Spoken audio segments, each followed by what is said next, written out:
Olá, gente linda, tudo bem? Esse é o nosso primeiro programa nessa plataforma do 50 Mais Sem Filtro. E hoje, nessa estreia, eu trouxe para vocês um nutricionista.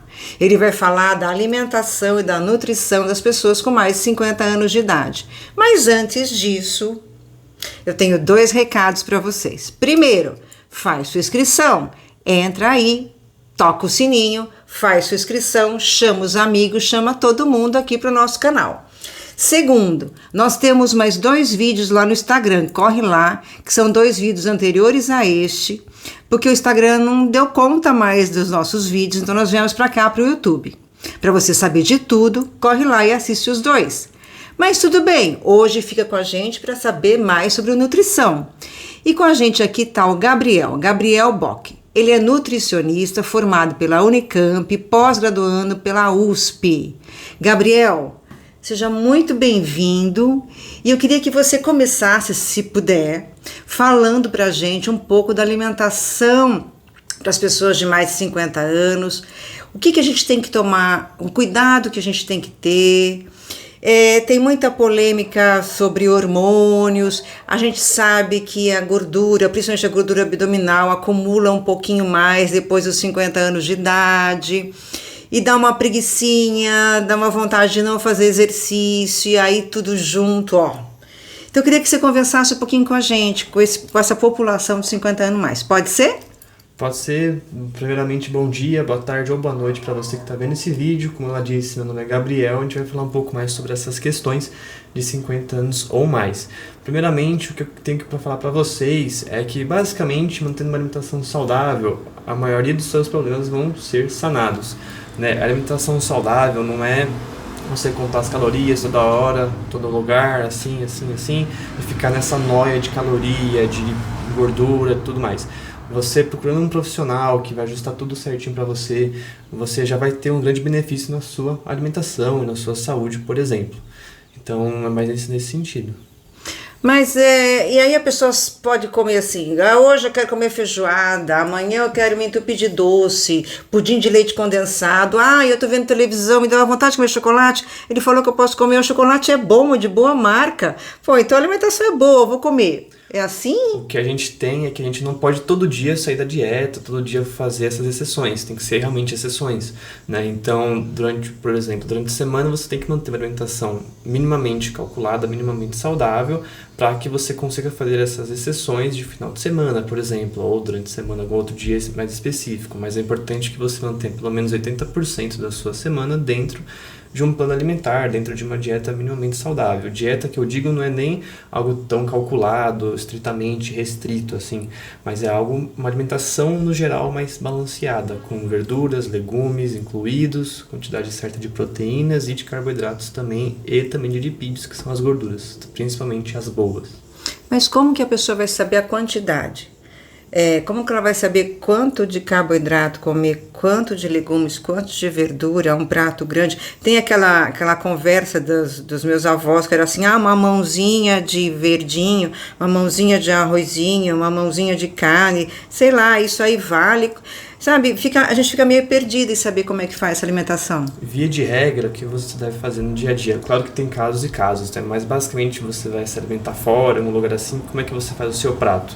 Você divide ele em 4 partes, 2 dessas partes vão ser de legumes e verduras, né? Metade do prato, basicamente, e a outra 1/4 você pode colocar carboidratos, arroz, feijão, batata, o que tiver disponível, e o outro 1/4 que sobrar, aí vai entrar as proteínas, de preferência as magras, né? Sem ser frituras, então um bife, uma carne moída, um frango, um peixe, dando preferência sempre para os que são assados e cozidos, né? Ou refogados, e aqueles que não tem muita gordura adicionada. Então, mantendo esse prato durante a semana, você já consegue ter um equilíbrio durante o almoço, pelo menos.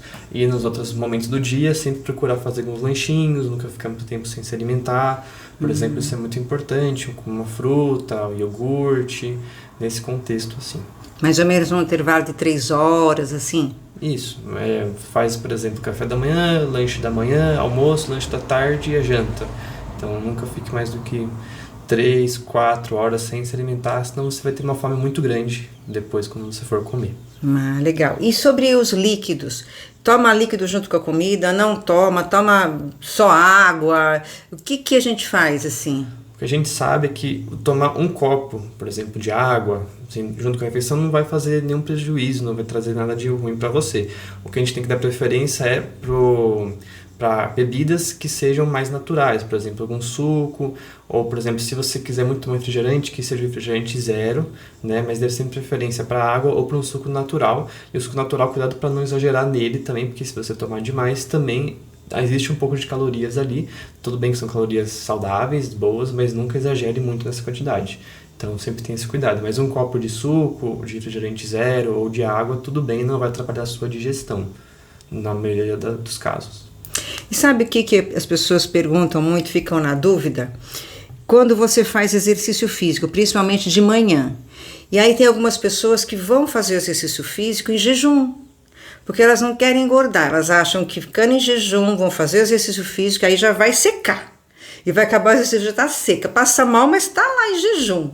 Então, o que a gente pode fazer antes do exercício físico? É bom se alimentar? Come bastante para ficar forte? Não come?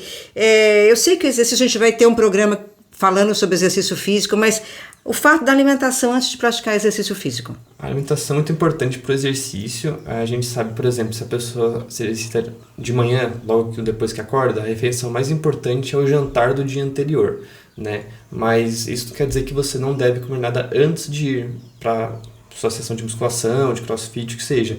Você tem que consumir alguma coisa que te faça sentir bem. Algumas pessoas se sentem bem sem comer nada, e até que tudo bem. Mas se você, por exemplo, se tem algum cansaço, tem alguma situação que você se sente mais fraca, então é indicado que você coma alguma coisa, nem que seja um pão com alguma coisa, alguma digestão mais rápida, um pão com doce de leite, por exemplo, isso aí já vai manter, ficou bom, né? Um pão com doce de leite ficou bom. Porque se você faz exercício muito cedo, a nossa preocupação maior é você manter a sua glicemia para você não, por exemplo, não desmaiar e perder a força, né? Porque a força muscular mesmo vai vir da refeição que você fez na noite anterior.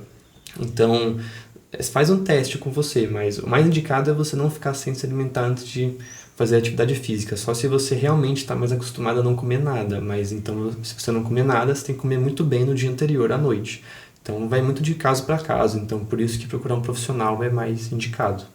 E o nosso bom cafezinho preto de manhã vai bem? Pode ser, é uma opção, você pode consumir sem problema nenhum, um cafezinho preto, se a pessoa se sente bem, não sente nenhum desconforto, pode consumir sim. Muito bom. Mais alguma dica para nós sobre alimentação de 50 a mais? Porque as pessoas vão tendo 50 mais e mais, né?